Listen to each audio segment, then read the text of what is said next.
guys, I get a lot of questions on the channel about the military. Should I join? What was your experience like? How old were you? First of all, I think the military is a great option for a farm kid or any other kid for that matter. You'll learn a lot in there. So if you're a mother, father, grandfather watching this, or you're that child that's 17, 16, 17, 18, and you're thinking about making the leap, stay tuned. I got 6 lessons that I learned that made me a more successful farmer for being in the military. Let's go. Number 1, don't judge a book by its cover. When you're in the military and you get sent off into your unit, and there's a lot of testosterone running around there, a lot of young guys. I was 18 years old. At the end of it, we would go through these obstacle courses, and that's when you could just, it was all time, and you would just go up, down, ropes, all kinds of things, up cargo nets. It was pretty intense, but you're young. It was a lot of fun actually. And you're looking at these guys. There's some tall, gangly guys, 6'2", skinny, and you're thinking, I'm going to smoke all these guys, right? Well, next thing, as you're doing it, you may start out fast. Then this gazelle comes rolling by you, up on a rope, climbing a rope, pretty much one arm. It's like, all right, he didn't look like he could do that, but he just did. So you realize that this little town you came from, well, now you got guys there from Texas, New York, California, Montana, and they're all in there. You all got a bunch of stud athletes, and you're like, wow. And that pertains to the farm. When we brought Lonnie on, he's never been on the farm at all, and I knew you don't know what someone can do until you give him a chance, right? He's never really worked here growing up. He's 21 now, almost 22, and he's learning, he's doing some unbelievable things. And it's like, see, don't judge it. Wait until you see what they do. Wait till the action starts, and then you get your judge.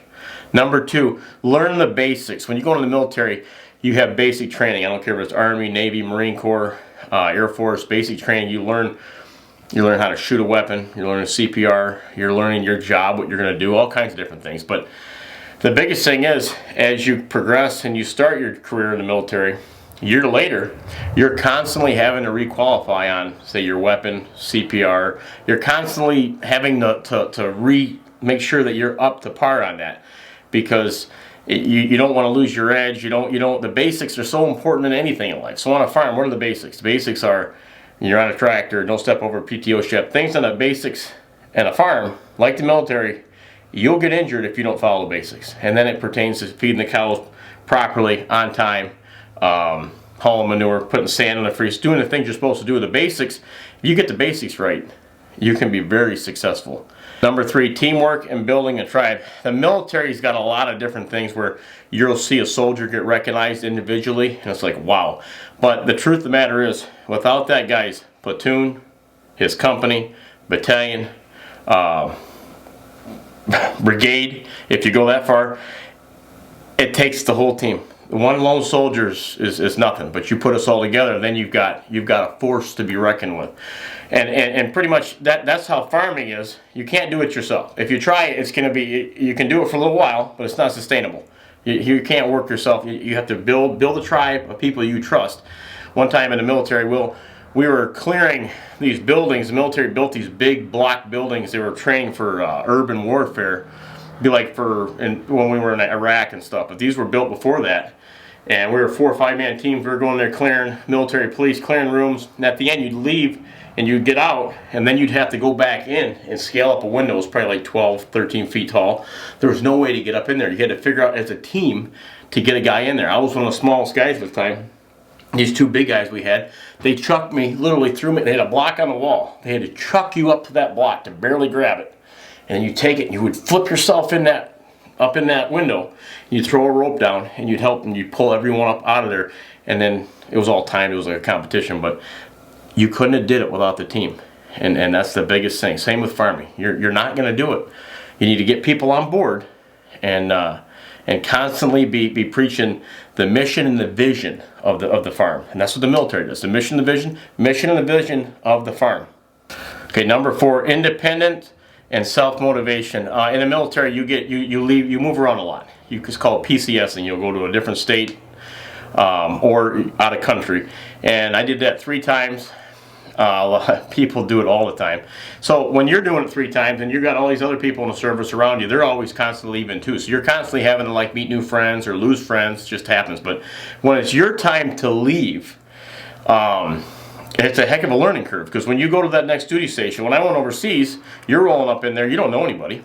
You rarely go with someone you know, and they don't just take you by the hand and say and lead you around like a little baby. No, they say, give you a map, and they say, there's a chow hall, there's that, go figure it out. And it's a shock at first, and then eventually you do it enough times you get used to it. So you go, wow, well, I'm getting kind of hungry, I'm gonna have to go find this, I'm gonna have to get groceries, and then you get it, and then eventually there's a strength in that. Yeah, gaining that independence of being able, hey, I can go here by myself, I don't have to, and then slowly, because you know these guys, they don't meet friends well, but once you do, you click, you're like best buds. But it takes you a while.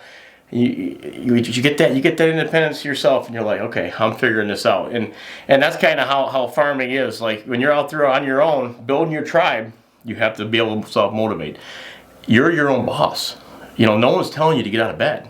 You have to get out of bed. You have to milk the cows. You have to go do it on your own. So like the military forces you to be a man and go figure it out. I carried that right with farming. It's the truth. Some guys, they're not getting out of bed on time. They're not milking the cows. So get up. We milk early. We milk a little early at night. We try to get in at a decent time with the family.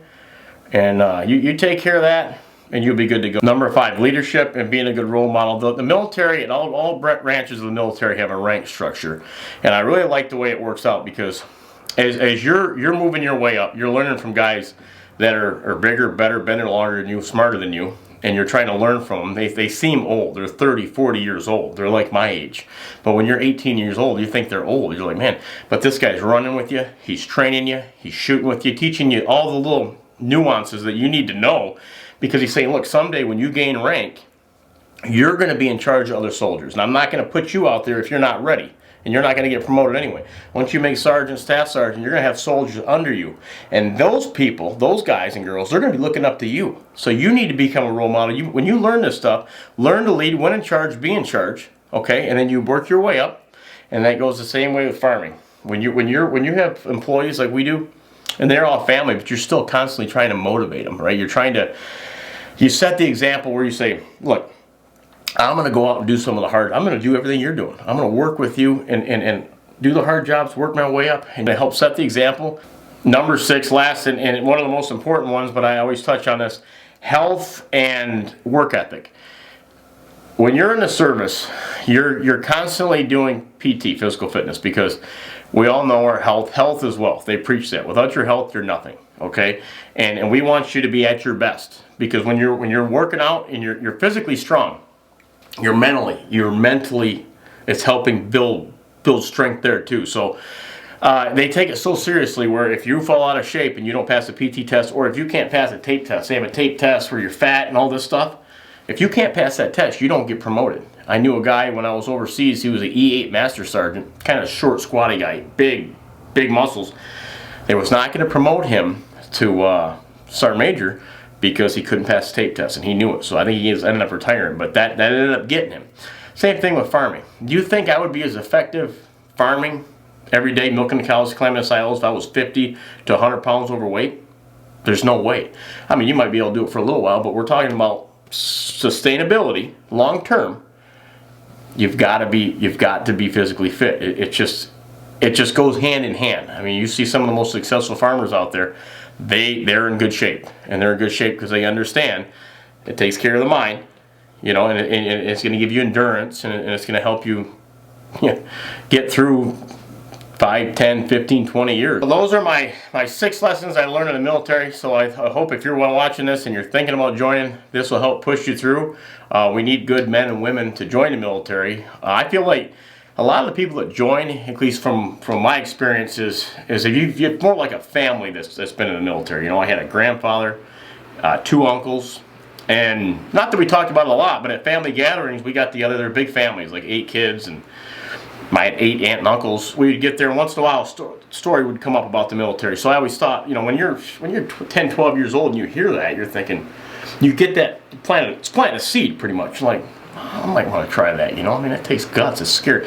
It's scary to leap. It is. It takes some guts. But thinking, you know, if my uncle could do it, my grandpa could do it, I'm thinking about doing it. You know, my dad never did it. I did, but when you put a grandfather in there, that's still a family. And we kept it going, and hopefully one of my nieces or nephews or kids, I got Grant Man, maybe he'll join. We'll see.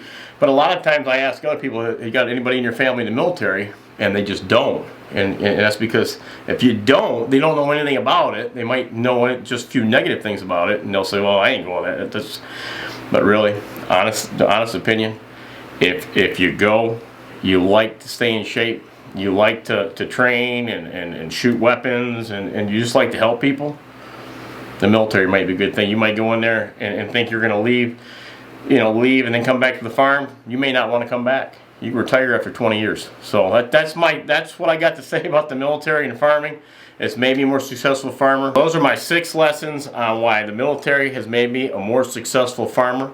If this video brought you value, give it a thumbs up, subscribe to the channel. Take care, everybody. Bye-bye.